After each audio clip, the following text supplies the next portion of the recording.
শিক্ষা আমি মনে করি যে এটা হচ্ছে মানুষের অধিকার এবং রাষ্ট্র সেটা নিশ্চিত করবে। আমি আবারও বলি নিশ্চিত করবে, সার্বজনীন করবে এবং বিনামূল্যে করবে। শিক্ষা খাতে এবং স্বাস্থ্য খাতে আমাদের জিডিপির ৫% আমরা বরাদ্দ করতে চাই। ৫% বরাদ্দ করলে এখন যা বরাদ্দ আছে তার প্রায় ৫ গুণ হয়ে যাবে। এখন ১%-এরও কম জিডিপি। আমাদের প্রথম দর্শক মুক্তার আলী তিনি প্রশ্ন করেছিলেন ভর্তি ফির বিষয়ে, যে ইউনিভার্সিটি ভর্তি পরীক্ষা শুরু হতে যাচ্ছে, ভর্তি ফিটা অনেক বেশি হয়ে যায়, কেননা একজন স্টুডেন্টকে বিভিন্ন জায়গায় পরীক্ষা দিতে হয়। সেটা নিয়ে এই বৈষম্যের কথা তিনি বলছেন এবং শিক্ষার বৈষম্যর কথা বলেছেন। বিশেষ করে ক্যান্টনমেন্টের মধ্যে যে স্কুলগুলো থাকে, কলেজগুলো থাকে, সেখানে এক ধরনের বৈষম্য আমরা দেখতে পাই। এই বৈষম্যগুলো দূর হবে কিনা?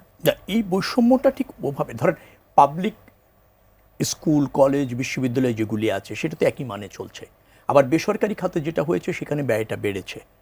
আবার ওই বেসরকারি শিক্ষা ব্যবস্থা যে সমস্ত ইনস্টিটিউটগুলি করেছে রাষ্ট্রীয় অনুমোদনে, সেই জায়গাটা নজরদারিটা কম আছে। এখানে একটা নিয়ন্ত্রণ থাকা দরকার। এখন শিক্ষা আমি মনে করি যে এটা হচ্ছে মানুষের অধিকার এবং রাষ্ট্র সেটা নিশ্চিত করবে। আমি আবারও বলি নিশ্চিত করবে, সার্বজনীন করবে এবং বিনামূল্যে করবে। এটাই ন্যায্য এবং পৃথিবীর অনেক জায়গায় তাই।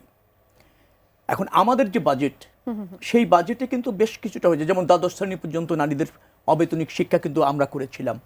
এখন বই দেওয়া হচ্ছে এবং ধরেন সরকারি জায়গাগুলিতে একেবারে নামমাত্র খরচে কিন্তু শিক্ষা দেওয়া হচ্ছে। ঢাকা বিশ্ববিদ্যালয়ে একটা ছাত্র মানে শিক্ষাটা যা পায় মূল্য নাই বললেই চলে, পাচ্ছে, কিন্তু আমরা সবার জন্য করতে পারছি না। এটা আমাদের একটা সীমাবদ্ধতা। এক্ষেত্রে কিন্তু বিএনপি এই যে ৩১ দফায় বলেছে যে শিক্ষা খাতে এবং স্বাস্থ্য খাতে আমাদের জিডিপির ৫% আমরা বরাদ্দ করতে চাই। ৫% বরাদ্দ করলে এখন যা বরাদ্দ আছে তার প্রায় ৫ গুণ হয়ে যাবে। এখন ১%-এরও কম জিডিপি, ১%-এর কম। তখন কিন্তু ২ লাখ কোটি টাকার প্লাস হয়ে যাবে। তখন দেখবেন যে আপনি আপনার এই যে এত জনসংখ্যা এবং এই যে নতুন জেনারেশন, তাদের আপনি পাবলিক বিশ্ববিদ্যালয়গুলি অথবা সরকারি পৃষ্ঠপোষকতায় রাষ্ট্রই নিশ্চিত করবে তাদের শিক্ষা। সে জায়গায় আমরা যাচ্ছি। তবে উনি যেটা বলেছেন এটা ঠিকই যে এই ফিগুলি বেশি হচ্ছে, এখানে সরকারের নজরদারি থাকা উচিত এবং একটা নির্দলীয় সরকার এখন আছে, তারা তো এ ব্যাপারে আরো বেশি কনসার্ন হওয়া উচিত ছিল। আমার মনে হয় যে এই ব্যাপারে তারা কনসার্ন হবে। আরেকটা কথা একটু বলবেন।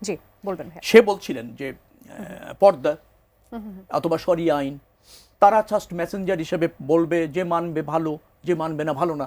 তো সেটা তো এখনো আছে, যে মানবে কেউ মানে কেউ মানে না, সেটা এখনো আছে। বাংলাদেশের জন্মের পর থেকে আমরা সেই স্বাধীনতাটুকু আসলে ভোগ করছি। কিন্তু মনে রাখা দরকার সরকারের কাজ কিন্তু বার্তাবাহক না, সরকার কিন্তু ব্যবস্থাপক। এখন জামাত ইসলামে যদি ওই ভিত্তিতে রাষ্ট্র পরিচালনা করতে চায় সেটা স্পষ্ট করা উচিত এবং তাকে গিয়ে কিন্তু ব্যবস্থাপনা করতে হবে। সরকারের থেকে কিন্তু আপনি বার্তাবাহক হিসেবে আপনারা এটা করলে ভালো, এটা করলে ভালো না, এটা মানলেও ভালো, না মানলেও ভালো না, এভাবে বলা যায় না।